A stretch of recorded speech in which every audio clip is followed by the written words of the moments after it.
Hi, I'm Wade Wingler with the Data Project at Easter Seals Crossroads in Indiana. Today we're going to talk about augmentative communication and a new app that's out that kind of is changing how folks are getting a first look at this kind of communication. So go with me here on the iPad and I'm going to show you a couple of interesting things about a program called Verbally.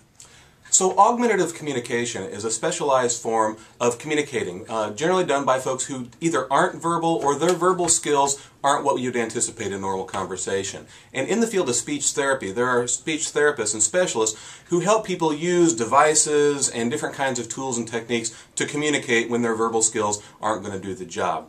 And sometimes augmentative communication devices are computer-based systems that allow people to do that. Now, I feel like there's a need for a quick disclaimer here. Augmentative communication is more than just technology, more than just applications. It really is a field of specialty, and there are people who have tons and tons of expertise in this. So although the things I'm going to show you today I think are a good introduction and maybe a good segue into learning more about augmentative communication, I don't think it's fair to say that these apps and these programs on their own take the place of what can be done with a specialist and a speech therapist who really knows their stuff in this area.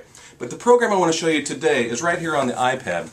If you go to the App Store and you search for a program called Verbally, V-E-R-B-A-L-L-Y, it's free and you can download it and install it to your iOS device. And it's really designed for an iPad. And I'm going to get it fired up here, and you're going to see that this is a system designed mostly for adults, people who are literate, can understand how to read and write a little bit, but can't speak on their own. Now, Verbally is kind of cool. I like the way the screen is laid out. At the bottom here, it's got a keyboard where you can type words.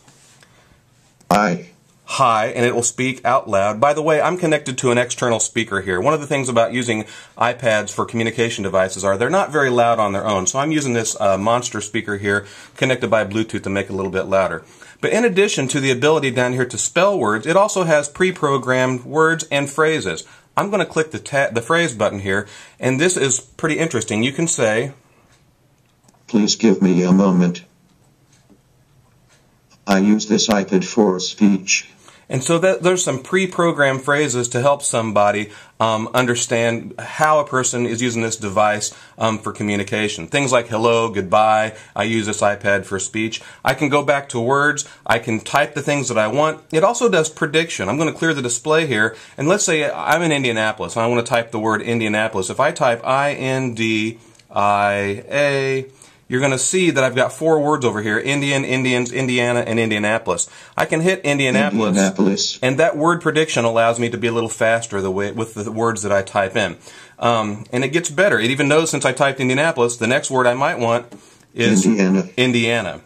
And so it does a pretty good job based on one word, guessing what the next word might be. It's got a yes button. Yes. And a no button. No. The ability to repeat what's in your little speech buffer here. Karen.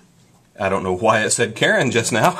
Indianapolis, Indiana. So maybe there's a little bit of work there to be done with the programming, or maybe I hit the wrong button.